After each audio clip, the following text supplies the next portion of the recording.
Good morning, everyone. All right. Good morning, Brian. Me? Yes. Good morning, Brian. Good morning. Jeff Spiegel, ABC 3340 in Birmingham. Considering the off-season inquiry and everything that you and your family were subjected to, how much more difficult is this job than maybe you originally thought? And how has this strengthened yours and the team's resolve? Well, I mentioned this earlier.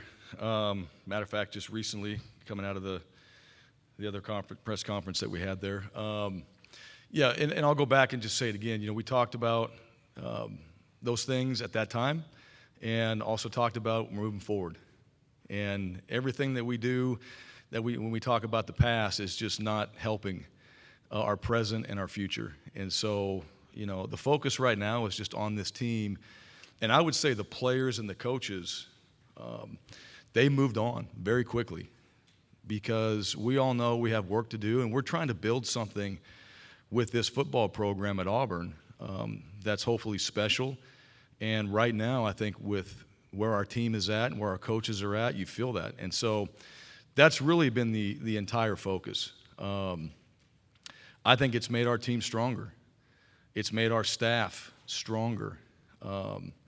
You feel that conviction in the building for wanting to be there and to prove yourself each and every day, which is, you know, what our 1-0 really stands for, is just that improvement, that getting better, and starting over again. So to me, everything in our program right now is just about making progress each and every day. And I think that's the most important thing that we can teach our young players is just how to do that. That's really when we all feel most fulfilled and rewarded at the end of the day, is when we made some sort of progress.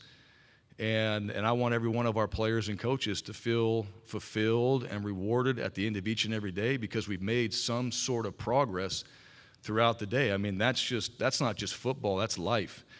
And you know what I've learned over time, when people are happy and they're making progress, you know what, it's fun, and we work a whole lot better, and we get a lot more done, and we're a lot more productive. So I feel that with our team.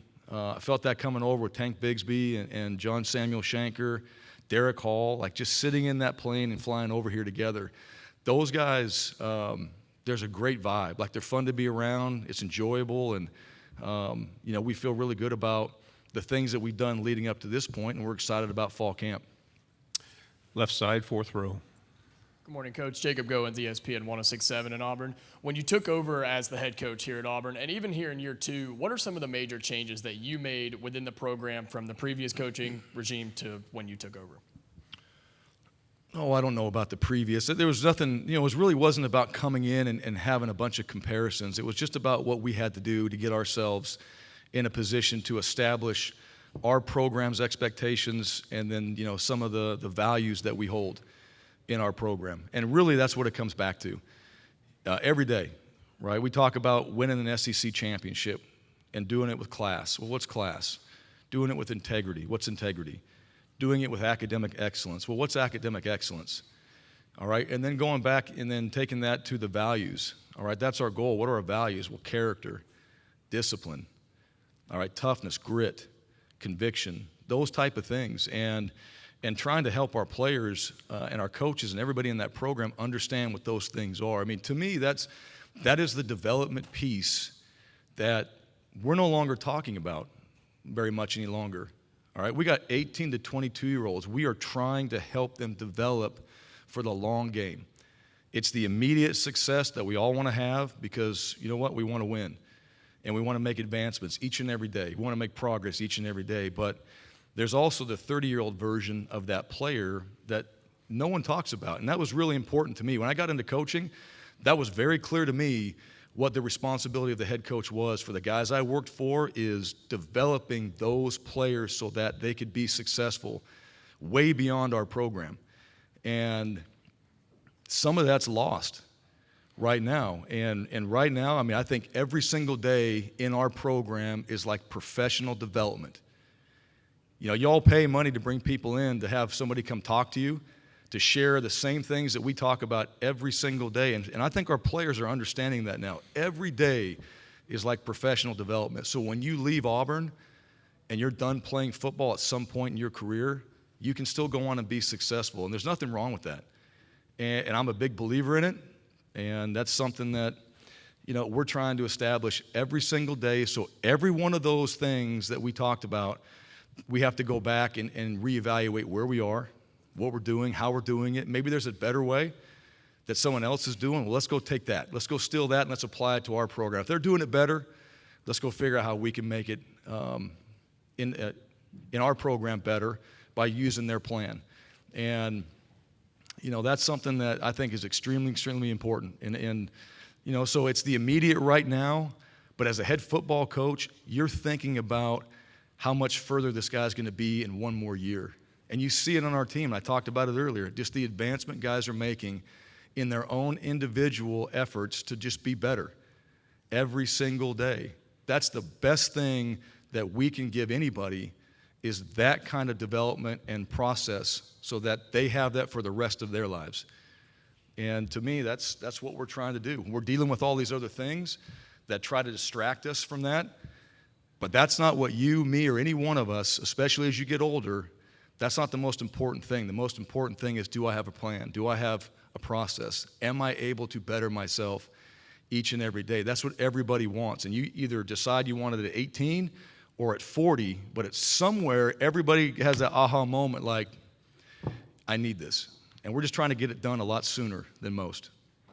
Right side, fourth row. Michael Giddens, War Report, Auburn.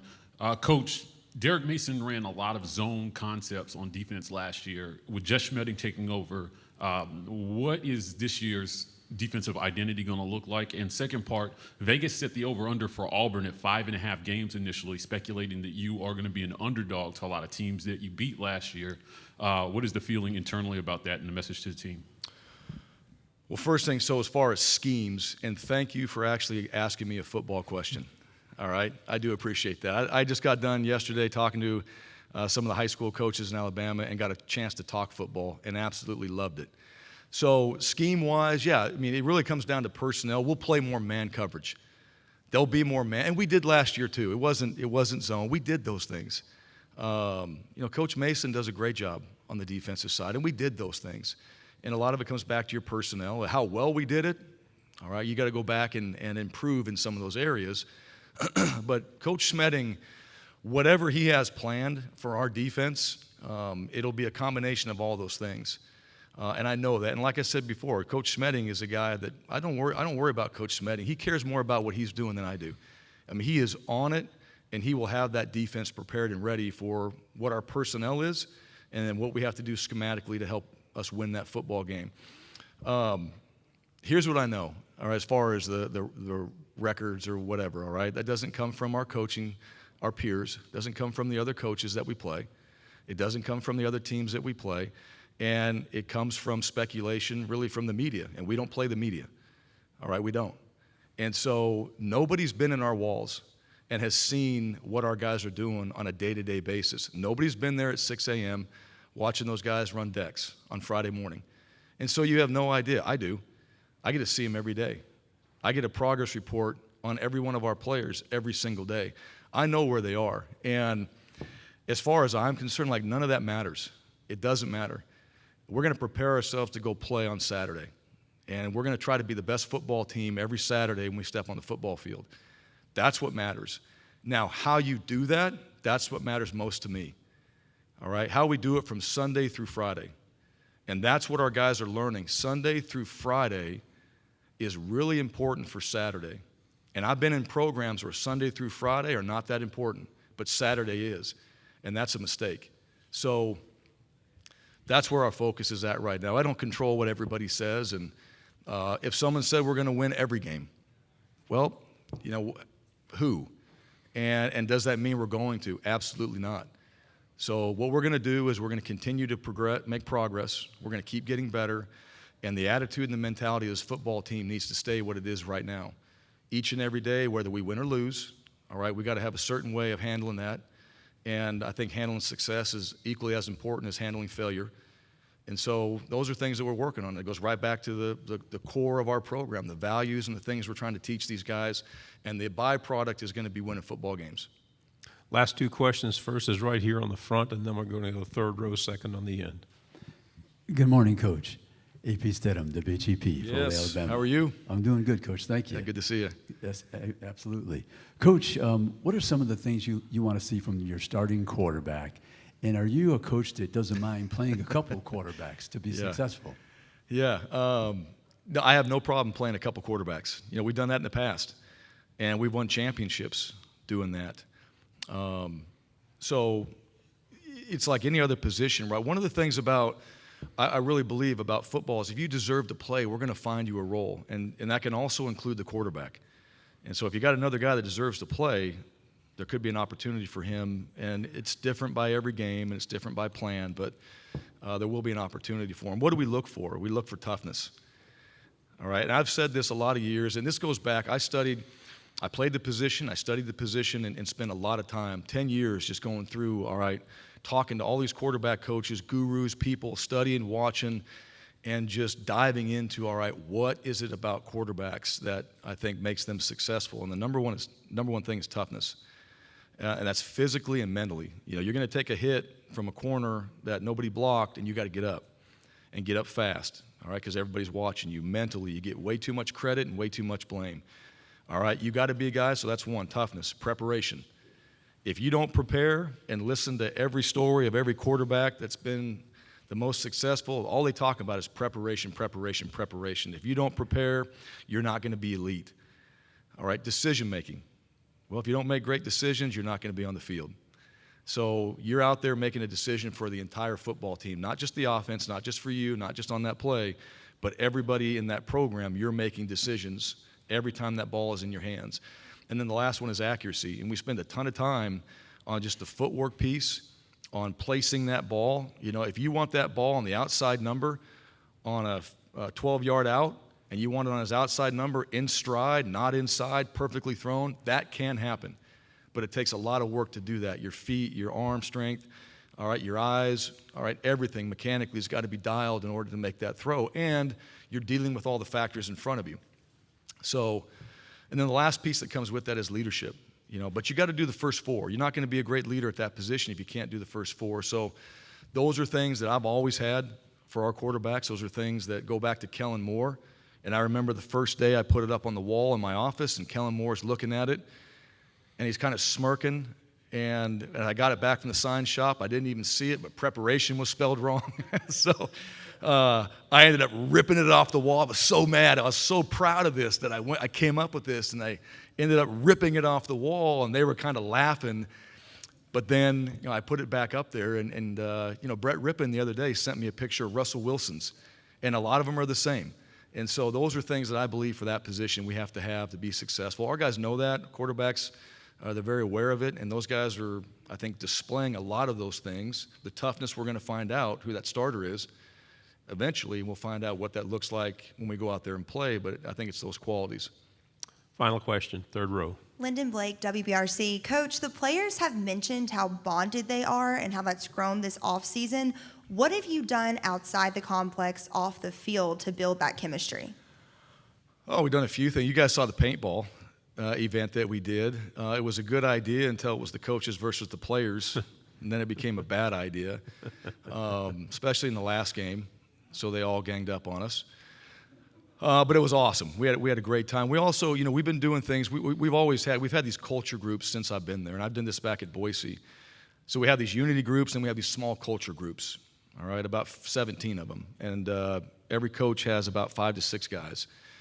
We're having players over to our houses for dinner. We're having those type of events. We brought a group in called the Program, which is a military group, and at the beginning, I don't know how excited the players were, but you're doing calisthenics, you're doing jumping jacks, you're doing things together, push-ups, but you got to do it perfectly, in perfect order, all together. And one person is leading, but you really find out that everybody is. And so how they teach and what they do is amazing. And our military is the best at these things, and that's why you bring them in to teach, all right, how do you build this cohesiveness with the team? The next morning at 5 a.m., we're in the water with sweatshirts on, swimming. Some guys can't swim, some guys can, so you're helping each other, right? And some guys, feel very scared, but you've got all these people around you to take care of you. So And we've had speakers come in. We're going to do more events as fall camp hits because, at times in fall camp it gets boring, so you got to keep everybody's attention. But it's things like that. But ultimately what I would say is the players have made a decision. I think the new players that we brought in have made a huge impact. I think our staff, because they know how important that is to me and how they've emphasized that, has been a big part of why our team feels much tighter than what it was. And I think that negativity is gone. I really do. I just think, one of the most sacred places that you can ever be is in the locker room. And sometimes, what I tell people all the time, we all have issues, we all have bad days, but once you verbalize that, everybody gets to experience it. So maybe it's just you, and maybe it's something you really need to take back before you blurt it out of your mouth. Is this something we can't overcome? Is this something that really needs to be said? Does it have to be negative? And I think, there's some people that were just naturally negative, and we don't have many of those guys any longer that are that way. We have guys that when there's a challenge, just figure it out rather than, complain and point the finger at whoever, made that happen. So it's really a maturity of our team, the leadership of our team, some of the events that we've done, but ultimately it goes back to the players in that locker room. They've decided that this is who we're going to be. And when they decided that, it became a player-driven team. And now as coaches, just give them a good plan, don't spoil the talent, and let those guys go out there and prepare themselves for when we step into that arena and get a chance to play. Thank you, Coach. Good job. Okay, thank you. Medical Properties Trust, at the very heart of healthcare.